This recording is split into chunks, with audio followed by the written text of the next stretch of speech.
Dukung peningkatan kualitas layanan Stiba TV dengan berdonasi ke nomor rekening 7171713069 atas nama Media Stiba Makassar. Allahu Akbar, Allahu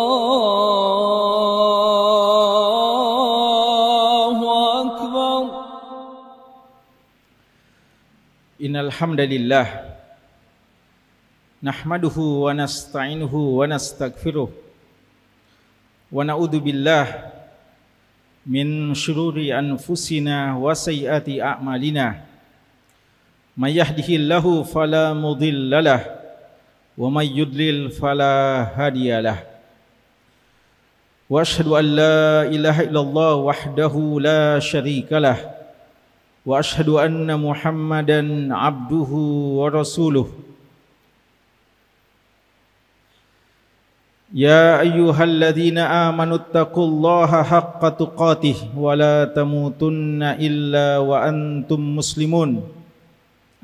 Ya ayyuhan nas ittaqu rabbakumul ladzi khalaqakum min nafsin wahidah wa khalaqa minha zawjaha wa bassa minhuma rijalan katsiran wa nisaa'a wattaqullaha alladzi tasaaluna bihi wal arham innallaha kana 'alaikum raqiba. Ya ayyuhalladzina amanu taqullaha wa qulu qawlan sadida yuslih lakum a'malakum wa yaghfir lakum dunubakum wa may yuti'illaha wa rasulahu faqad faza fawzan 'azima. Amma ba'du, fa inna asdaqal hadisi kitabullah wa khairal hadi hadi Muhammadin sallallahu alaihi wa ala alihi wasallam wa syarral umur muhdatsatuha fa inna kulla muhdatsatin bid'ah wa kulla bid'atin dhalalah wa kulla dhalalatin finnar. Ayyuhan nas rahimakumullah. Jamaah Jumat yang berbahagia, yang dimuliakan oleh Allah Subhanahu wa taala. Kita bersyukur kepada Allah Subhanahu wa taala, memuji kebesaran dan ketinggiannya, bersyukur atas segala limpahan rahmat, curahan nikmat pada kita sekalian. Pada hari ini kita dikumpulkan di tempat yang mulia, di rumah dari rumah-rumah Allah Subhanahu wa taala. Di hari yang paling mulia, di hari Jumat,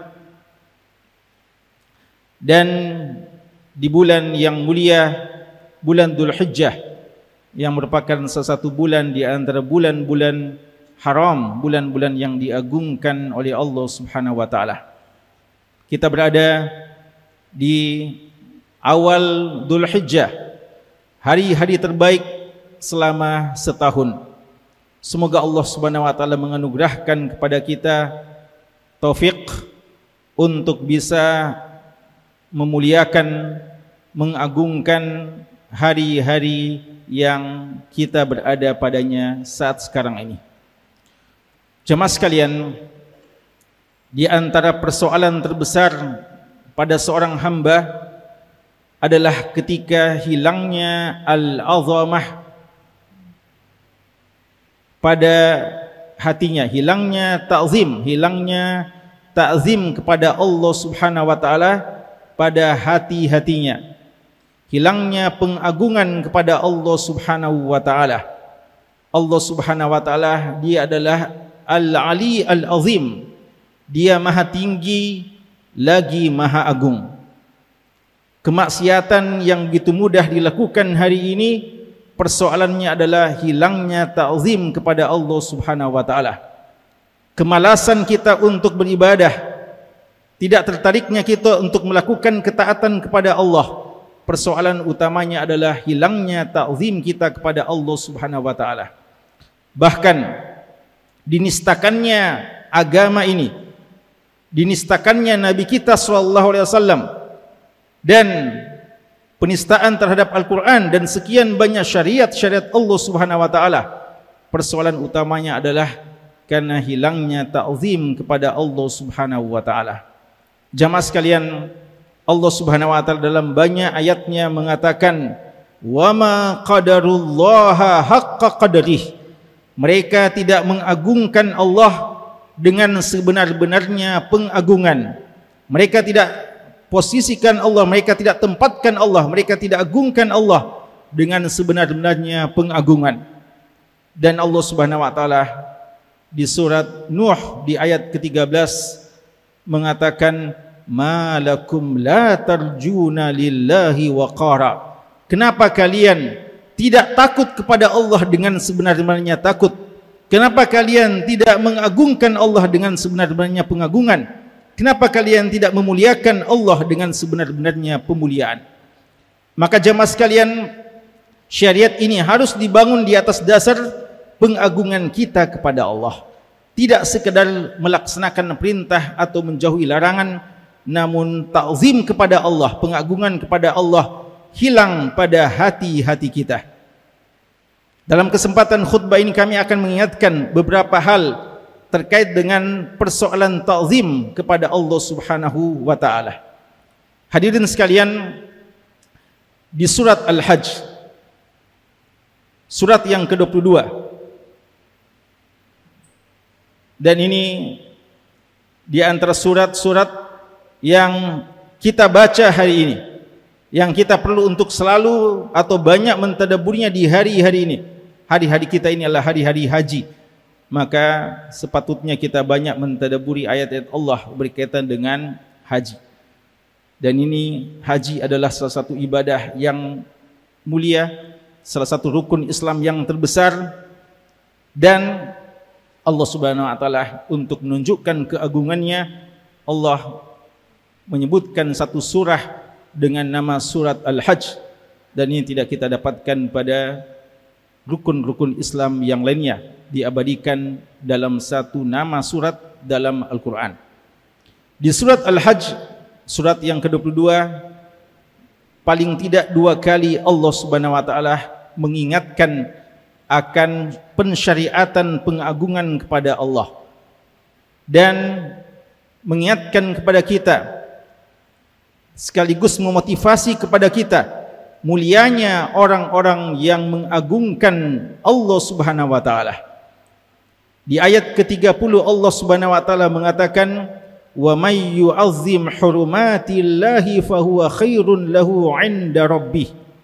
Siapa yang mengagungkan, kata Allah, hurumat Allah, kehormatan-kehormatan Allah, batasan-batasan Allah, maka itu lebih baik baginya di sisi Allah Subhanahu wa taala.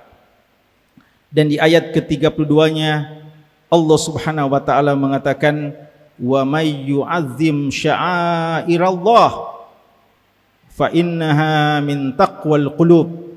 Siapa yang mengagungkan syiar-syiar Allah, maka itu tanda indikasi adanya ketakwaan, kesucian hati-hati mereka. Hadirin sekalian, olehnya atas dasar 2 ayat ini ulama kita mengatakan, ta'zimullahi yaqtadi amrain. Pengagungan kita kepada Allah menuntut kita paling tidak 2 hal. Hal yang pertama adalah ta'zim hurumatillah.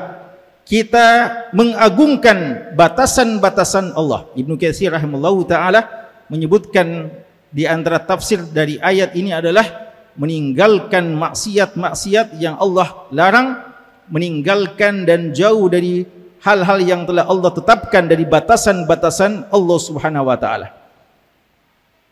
Seorang yang mengagungkan Allah Subhanahu wa taala dituntut baginya untuk jauh sejauh-jauhnya dari setiap yang dilarang oleh Allah, setiap yang diharamkan oleh Allah Subhanahu wa taala. Bukan sekedar menghindarinya, bukan sekedar meninggalkannya, tapi menjauhinya sejauh-jauhnya. Dan dia membencinya sebenci-bencinya. Tidak ada ketertarikan terhadap apa-apa yang Allah Subhanahu wa taala haramkan atasnya. Dan ini jamaah sekalian menuntut kita untuk cinta kepada kebaikan dan benci kepada setiap kemaksiatan dan perbuatan dosa, dan tentu saja puncaknya adalah kekufuran. Walakinnallaha habbaba ilaikumul iman wa zayyanahu fi qulubikum wa karraha ilaikumul kufra wal fusuq wal isyan ulaika humur rasyidun. Akan tetapi Allah menjadikan kepada kalian cinta kepada keimanan, dan iman itu menjadi indah pada hati-hati kalian, dan Allah Subhanahu wa taala menjadikan kalian benci kepada segala macam yang berbentuk kekufuran, kefasikan, dan semua dosa-dosa yang ada. Mereka-merekalah orang yang mendapatkan petunjuk, fadlan minallahi wa ni'mah, keutamaan yang sangat besar yang Allah berikan dan nikmat, dan Allah Subhanahu wa taala Maha mengetahui lagi Maha bijak. Wallahu alimun hakim. Maka sangat beruntung seorang yang mengagungkan hurumat Allah Subhanahu wa taala, dan itu lebih baik baginya. Maka jangan Anda pernah merasa rugi, jangan Anda pernah merasa tidak mendapatkan kesempatan ketika ada hal-hal yang begitu menggoda banyak manusia, hal-hal yang begitu dikejar oleh manusia, namun dia adalah hal-hal yang Allah haramkan. Maka jangan pernah bersedih ketika kita tidak pernah mendekatinya. Bahkan inilah nikmat yang sangat besar yang Allah Subhanahu wa taala berikan kepada kita. Ketika orang pada berlomba-lomba untuk melakukan kemaksiatan itu, adapun kita diberikan hati yang peka dan kebencian, tidak pernah berfikir sama sekali terhadap kemaksiatan tersebut. Ini adalah bagian ta'zim kita kepada Allah Subhanahu wa taala, pengagungan kita kepada Allah. Bukan hanya meninggalkan, tapi kita sangat bahagia ketika meninggalkannya. Seorang yang meninggalkan pandangan-pandangan yang haram, dia tidak pernah merasa rugi, dia tidak pernah merasa menyesal, bahkan dia merasakan bahagia, kenikmatan ketika meninggalkan hal-hal yang Allah haramkan dari pandangan-pandangan maksiat. Seorang yang tergoda dengan berbagai macam tawaran-tawaran harta yang banyak, namun untuk hal-hal yang diharamkan dari sekian banyak profesi, pekerjaan, dan rezeki-rezeki yang lainnya yang ditawarkan manusia hari ini, maka dia sangat berbahagia ketika dia tidak pernah tertarik untuk itu, bahkan dia menjauhinya sejauh-jauhnya. Atau dia sangat berbahagia ketika dia mungkin pernah jatuh dalam keterpurukan kemaksiatan tersebut, lalu dia bisa bangkit dan meninggalkannya, maka dia akan merasakan kelezatan yang tidak bisa dilukiskan dengan kata-kata. Karena itu adalah bagian taufik dari Allah, dan itulah dari ta'zim dia kepada Allah Subhanahu wa taala. Yang kedua jamaah sekalian adalah ta'zim sya'airallah. Wa may yu'azzim sya'airallah fa innaha min taqwal qulub. Bahwa di antara tanda ketakwaan dalam hati adalah kita mengagungkan syiar-syiar Allah Subhanahu wa taala. Apa yang dimaksudkan syiar Allah? Syiar Allah kata ulama kita adalah hal-hal yang Allah Subhanahu wa taala besarkan, hal yang Allah Subhanahu wa taala muliakan dan agungkan. Paling tidak ada 3 jenis sya'air Allah. Yang pertama adalah syairatun makaniyah, sya'air makaniyah, tempat-tempat yang diagungkan oleh Allah Subhanahu wa taala. Apa tempat-tempat yang Allah agungkan? Di antaranya adalah rumah-rumah Allah Subhanahu wa taala. Seorang hamba yang takwa, seorang hamba yang memiliki hati yang suci, hati yang bersih, seorang hamba yang mengagungkan Allah adalah mengagungkan rumah Allah Subhanahu wa taala. Cinta akan masjid. Berat rasanya ketika harus meninggalkan masjid, dan begitu rindu hatinya untuk selalu mendatangi masjid. Seorang yang mengagungkan masjid adalah seorang yang memanfaatkan masjid untuk ketaatan kepada Allah, dan dia tidak memanfaatkan masjid untuk hal-hal yang diharamkan, bahkan yang sia-sia atau yang bisa mengurangi pahalanya ketika berada di masjid pun dia tinggalkan. Seorang yang mengagungkan syiar Allah dalam persoalan makaniyah adalah mengagungkan kota-kota yang diagungkan oleh Allah Subhanahu wa taala. Kita mengagungkan Makkah, kita mengagungkan Madinah, karena Allah Subhanahu wa taala menakdirkan dia adalah 2 kota yang terbaik yang ada di muka bumi ini. Lalu kita mengagungkan Quds karena dia juga adalah salah satu kota yang termulia yang ada di muka bumi ini. Kita mengagungkan Masjidil Haram, kita mengagungkan Masjid Nabawi, kita mengagungkan Masjid Aqsa, dan rindu bercita-cita untuk sampai ke sana. Ini adalah bagian ta'zim kita kepada Allah Subhanahu wa taala, mengagungkan tempat-tempat yang Allah Subhanahu wa taala agungkan. Karena itu kita senantiasa menjaga kehormatan tempat-tempat tersebut. Bahkan siap kita rela mengorbankan apa saja yang kita miliki demi mempertahankan kehormatan tempat-tempat tersebut. Ini adalah bagian dari ta'zim kita kepada Allah Subhanahu wa taala. Di antara syair Allah adalah syair zamaniyah. mengagungkan waktu-waktu zaman yang Allah Subhanahu wa taala agungkan. Kita mengagungkan sepertiga akhir di waktu malam hari adalah bagian mengagungkan Allah Subhanahu wa taala. Apatah lagi kita sadar pada saat waktu seperti itu Allah Subhanahu wa taala turun ke langit yang terendah untuk menanti doa-doa kita, untuk menanti taubat kita, menanti istighfar kita. Sungguh sangat bersedih seorang hamba ketika Allah menyapanya, Allah memanggilnya, siapa di antara hambaku? Namun kita termasuk orang-orang yang lalai pada saat itu. Seorang yang mengagungkan waktu yang sangat mulia tersebut dengan ibadah, maka itu adalah salah seorang di antara orang yang mengagungkan Allah. Di antara waktu yang perlu diagungkan adalah hari Jumat. Kita mengagungkan hari Jumat.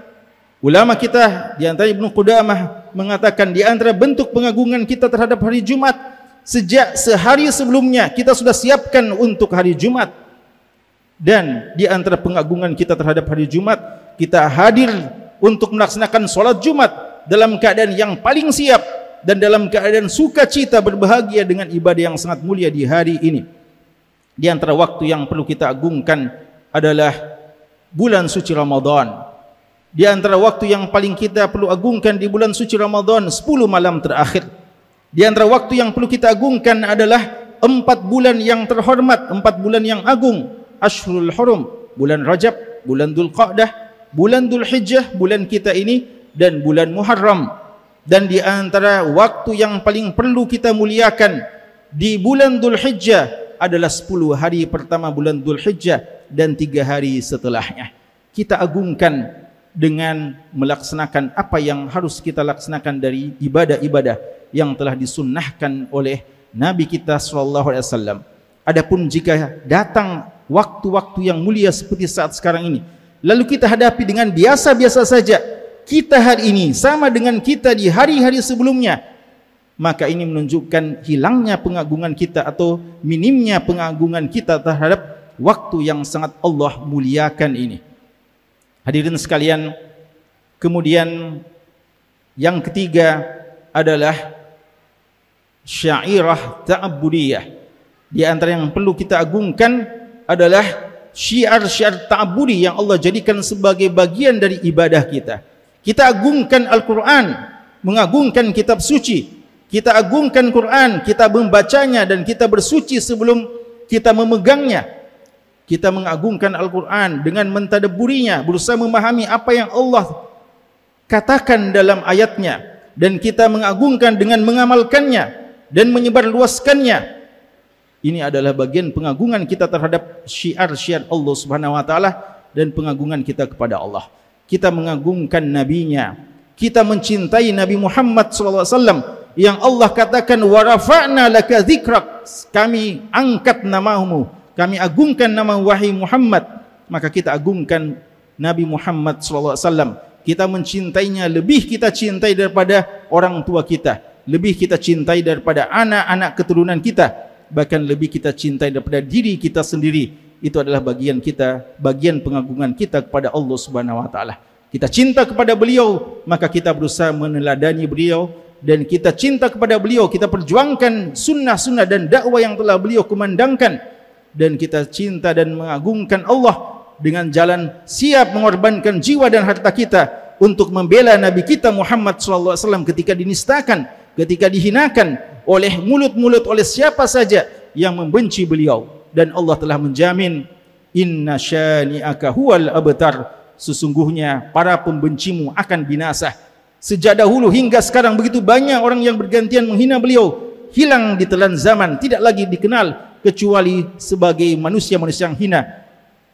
Tertinggal, tetaplah Nabi kita sejak dahulu 1500 tahun yang lalu hingga hari ini menjadi manusia yang paling dicintai, paling diagungkan oleh manusia. Namun persoalannya, apakah kita termasuk yang mengagungkan atau tidak? Hadirin sekalian, hadirkan pengagungan kita kepada Allah Subhanahu wa taala dalam setiap ibadah-ibadah kita. Disitulah kita akan merasakan manisnya iman, lezatnya ibadah, dan begitu indahnya berada di bawah naungan Islam yang dibawa oleh Nabi kita sallallahu alaihi wasallam, yang diturunkan syariatnya oleh Allah Subhanahu wa taala al-ali al-azim. Barakallahu li wa lakum fil Qur'anil azim wa nafa'ani bima fihi minal ayat wa dzikril hakim. Qultu ma sami'tum wastaghfirullaha li wa lakum wa lisairil mu'minin fastaghfiruhu innahu huwal ghafurur rahim.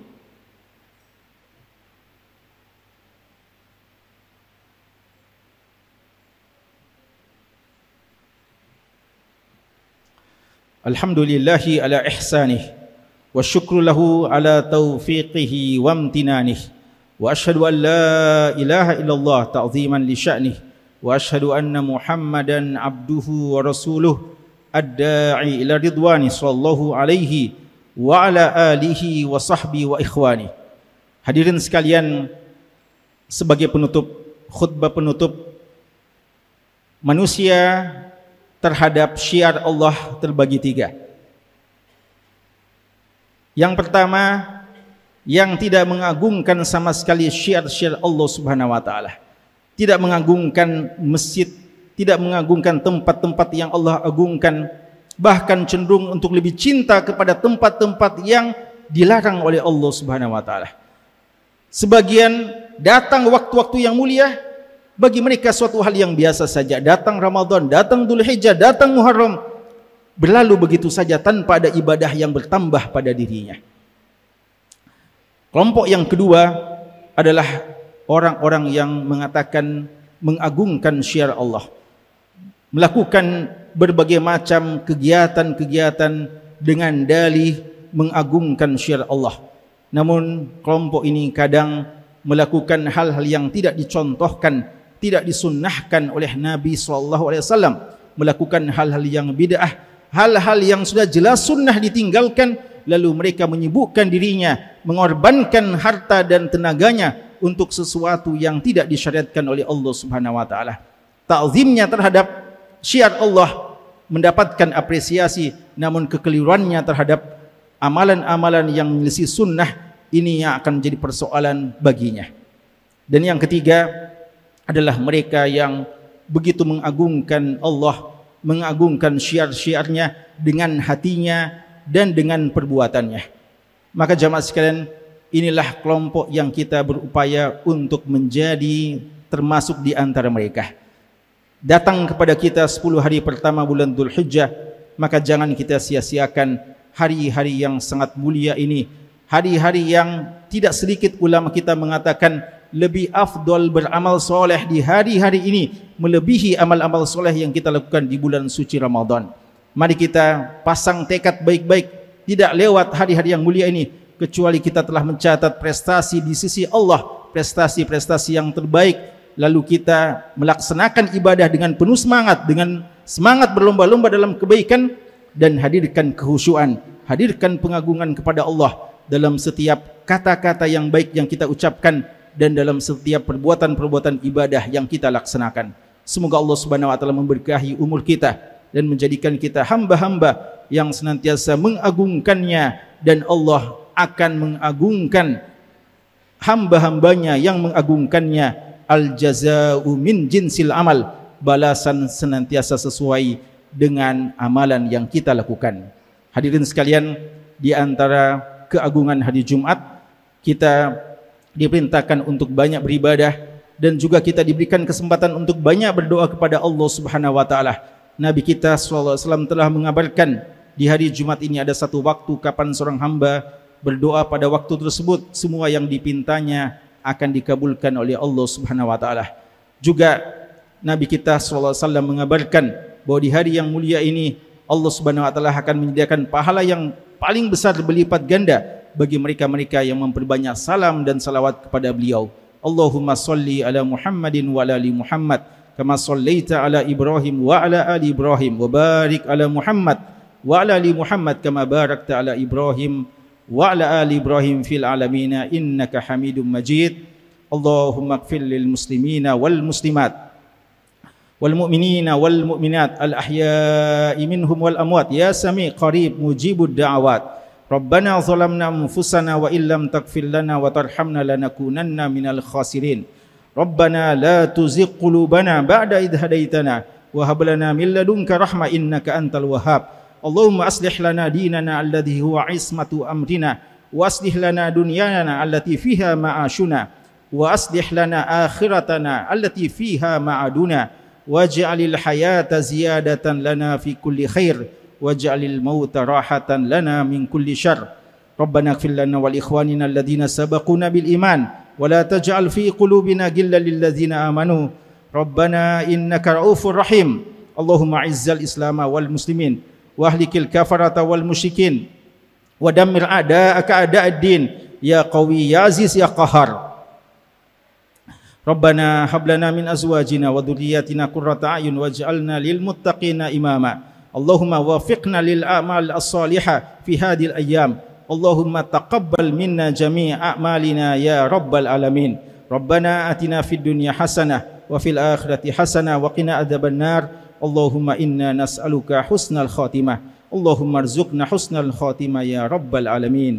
Subhana rabbika rabbil izzati amma yasifun wa salamun alal mursalin walhamdulillahi rabbil alamin.